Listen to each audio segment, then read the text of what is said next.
For though oft times they may have acted pretty bad, boys will be boys. You've probably heard this phrase before. Boys will be boys, which according to stereotype means energetic, rough, or improper. Boys will be boys.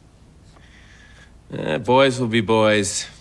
But in the context of discussions about sexual misconduct, the phrase boys will be boys is less innocent and more dismissive of the issue. Boys will be boys. For that reason, it was the focus of a PSA from the Joyful Heart Foundation, an organization that advocates for survivors of sexual assault and domestic violence. Despite that caution, the sentiment of the phrases and the stereotypes about boys and men have been used to defend those accused of misconduct. You brag that you have sexually assaulted women. Do you understand that? No, I didn't say that at all. I don't think you understood what was said. This was locker room talk. He's a comedian. I've touched people's breasts and genitals. I can't imagine how many times in photos. We're talking about a 17-year-old boy in high school with testosterone running high. Tell me what boy hasn't done this in high school? I've been really troubled by the excuse offered by too many that this was a high school incident and boys will be boys. According to some researchers, that could be harmful. And there's a lot of evidence that they're not. There's a lot of cultural variation in how sexually aggressive men are, which suggests that cultural factors are important. Dr. Sarah Mernon studies the relationship between masculinity and sexual aggression.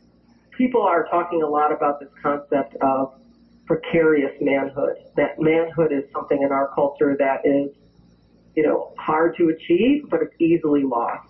They have to prove themselves in various ways. And that can be done through some of these,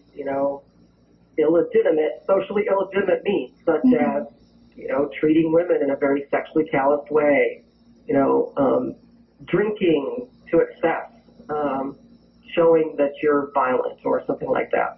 Mernon and other researchers have said this idea of manhood or masculinity is instilled through family and supported by some predominantly male cultural groups like sports teams and fraternities. Some researchers say that defensive and stereotype-driven rhetoric like boys will be boys allows people to justify injustice as the way things are, especially if the way things are supports preconceived ideologies about gender roles and masculinity. I think that people think that these roles are natural, and there really is not a lot of evidence that these roles are natural. I generally look at gender and gender differences in behavior, for example, and really there's a lot more similarity than there is difference. But I think particularly in the realm of sexuality, we want to believe that some of these differences we see are somehow natural.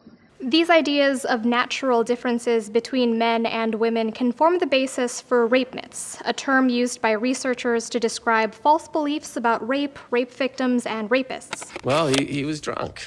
But he's such a nice guy. He didn't mean it. Other notable myths taken from the Illinois Rape Myth Acceptance Scale include variations of "she asked for it" or "he didn't mean to." The problem with the acceptance of these myths is twofold.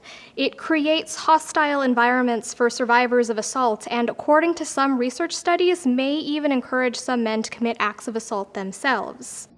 Most of the research is correlational. There are certain, pieces of it that have been looked at causally, where you expose people to rape myths and then see how it affects how they rate a woman, for example. But there is one good longitudinal study that I cite in that paper I sent you. That study Mernon mentioned surveyed 795 men at the end of their 4 years of college. 238 reported committing at least one incident of sexual coercion and assault. Of course, most men don't engage in sexual aggression. 71%, I think, of the men did not engage in any across college. There was a group that stayed the same in terms of being sexually aggressive throughout college.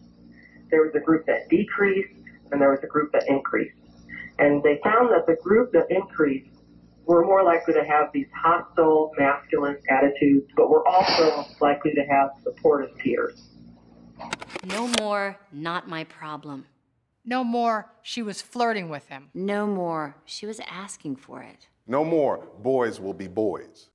This is why so many assault prevention advocates focus their energy on combating rhetoric and dispelling rape myths. Experts still aren't sure how to best do this, but one thing is certain: calling out the myths and critiquing our stereotypes is key to solving the culture of assault. We can't be afraid to critique masculinity, but I think that in our society we are, because I think we need masculinity to some extent to maintain, this position that we have in the world.